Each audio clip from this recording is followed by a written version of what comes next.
What is going on, everyone? It's Brody back again with another tennis topic, and today's tennis topic is going to be my review of the Tecnifibre TFight 305 ISO or Danil Medvedev's racket. Now, what we're going to do here today is I'm going to go through the specs here that I have written out, explaining each one as I go as to how it's helping the racket play, and then at the end I'm going to go over the two rackets I have right here that you may want to demo against this racket if you're thinking about trying out a few ones that might be a little bit more similar or something a little bit different from this. So let's get started. First one I'm going to talk about is going to be the 98 head size. Now, usually with most 98 rackets, you are looking at a more control-oriented racket. This racket is no exception here. So if you're an advanced player or an intermediate to advanced player who is wanting more control out of their racket, you have the power, you can generate the spin, you can do all of that, but you just need help placing the ball with more control. That's where the 98 head size of this racket tends to work better for you and just to help you. Now, the one thing that's a little bit interesting here is that you have an 18 by 19 string pattern. Now, an 18 by 19 string pattern, you really don't see much or at least right now, just because you have the two main ones, which are a 16 by 19 and an 18 by 20.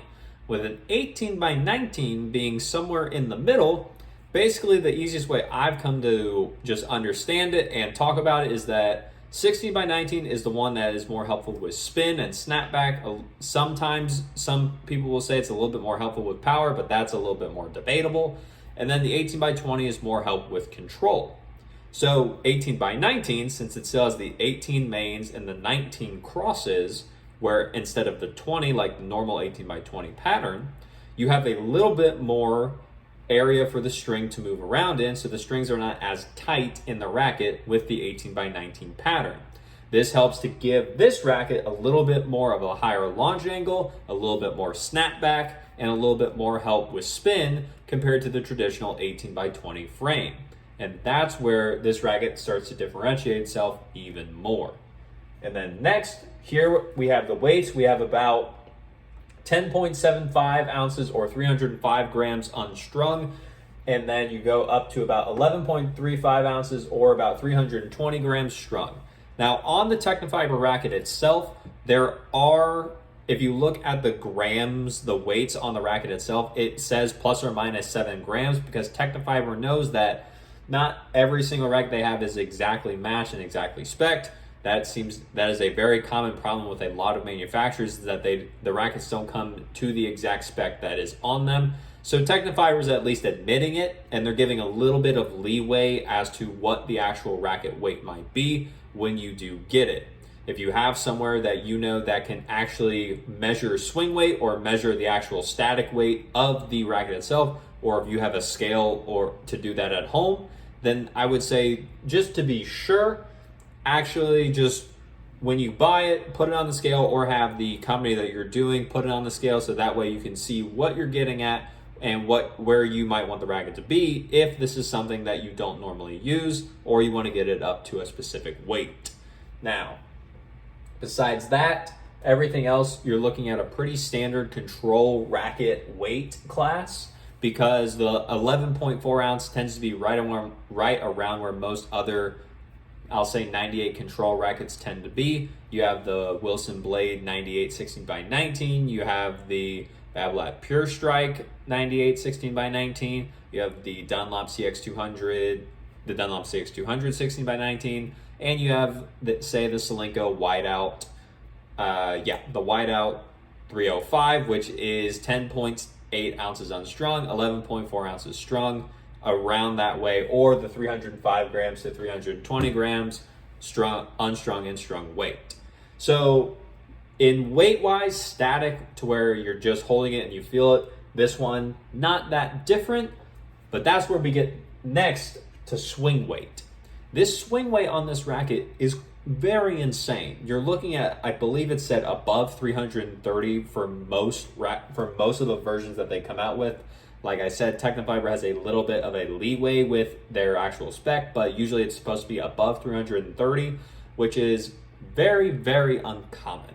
You don't usually find a racket that has this much swing weight to it, but what that does is that it allows the racket to swing through the ball a lot faster. If you're not used to it, it's gonna throw you off the first few times you use it. You'll be like, whoa! And it's just like, oh my gosh. Calm down, racket. Calm down. But as you learn to control it, it does tend to work out a little bit better. Helps give you a little bit more power in your shot because the swing way of the racket, it's swinging a little bit faster. It's just gaining a little bit more momentum. And as long as you have the control and the accuracy to actually hit the shot in the sweet spot or right around there, you tend to have a little bit more help from the actual high swing weight rather than it being a detracting factor. Now, when I was personally playing with this racket, I would say that I did notice that my arm did tend to get a little bit more tired quickly, rather comparing it to some of the other rackets I usually play with, which are about the same static weight. They definitely don't have the same swing weight though, so it is going to be an adjustment period no matter what level of player you are, just because it's such a different feeling compared to most rackets that are out there right now.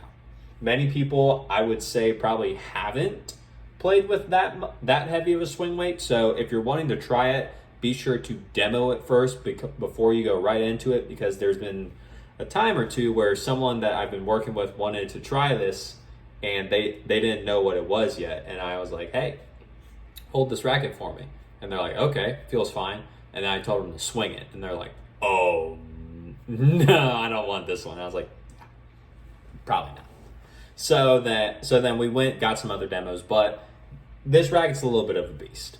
And that's why you really want to make sure that it will work for you by demoing it if you have the ability, or if you know someone who actually does have one, try theirs first to see what you think about the higher swing weight before you start jumping into just getting it and going from there. So then finally down here we have the two rackets that I was talking about earlier that I say to demo this against if you're thinking about it. Right here I have the Percept 100D. Now this one's going to be the one that's a little bit more out there. You're probably thinking, the 100D, why? And I was like, well, even though it's a 100 head size, so it's a little bit bigger, a little bit more helpful with power, the 100D is also an 18 by 19 string pattern. So the 18 by 19 string pattern is going to be very comparable. So now you're just testing a smaller head size, but you're also testing a much lighter swing weight. So it's going to be a very different feel, but you're still keeping the 18 by 19 pattern rather than just trying something that is completely out of the stratosphere, like 100, 16 by 19 or 16 by 18, which is a completely different feel with a lower swing weight than what this is. So that's my reasoning for the 100D. And then down here I have the Blade 98 18 by 20. The 18 by 20, you're going up more to that, a little bit more of the control feel. You have a little bit less swing weight in the Blade 98 18 by 20 compared to the Tecnifibre TFight 305. But I feel like, especially with how well the blade is made, as well as compared to how well the Tecnifibre is made, I found that they do tend to be a very nice comparison. But with Medvedev's version of the racket, the swing weight's going to be the thing that's the kicker, and then the 18 by 19 pattern. In my opinion, it's going to be an interesting play test to see if you actually like the 18 by 20 string pattern better, or if you like the 18 by 19 that comes in the actual Tecnifibre TFight 305 more to your liking than your actual game. So, with that being said, that's pretty much all I got for this. If you enjoyed the video, leave a like on it. Comment down below any more questions you have about the TFight 305 ISO, or just any other rackets that you think might also be something to actually just compare this with. Not as many people I know have actually played with this, or if they haven't played with it much longer because they didn't like the swing weight on it. But I thought it was a good racket, so definitely let me know, as well as subscribe to the channel so that we can grow the channel, get the information out there from the people that have it to the people that need it. There's a lot of tennis misinformation in the tennis community, so I took it upon myself to make this YouTube channel so that we can get rid of that and get the information out there from the people that have it to the people that need it. And, as always, take care.